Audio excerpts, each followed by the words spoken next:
Baxtli bo'lgan ayol o'z-o'zidan chiroyli bo'laveradi.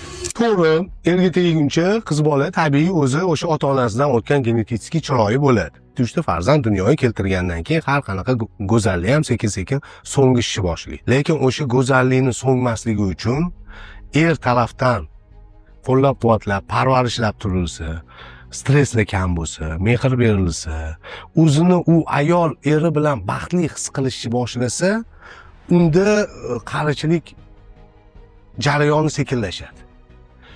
Uni terisida gormonlarni to'g'ri ishlashi natijasida tabiiy go'zallik uzoqqa ketib qolmaydi.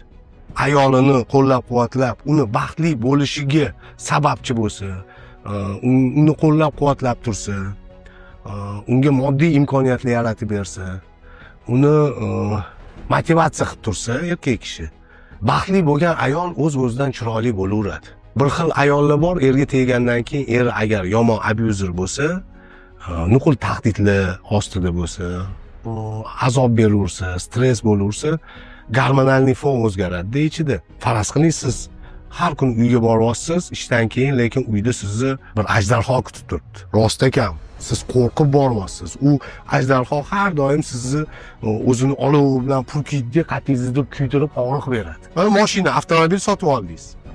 Unda faqat ertalab ishga boryapsiz, ishdan qaytyapsiz. Boshqa payt u turibdi. U sizga 10 yil tiq etmay xizmat qilib beradi. Moyni almashtirasiz, kalotkasini almashtirasiz, balonni almashtirasiz, bo'ldi. Lekin siz uni mashinani, yangi mashinani tindirmay 2 yil davomida 24 ga 7 ishlatsangiz-chi, 2 yilda chochilib tushadi mashina. To'g'rimi? Xuddi shunaqa ayol ham, erkak ham.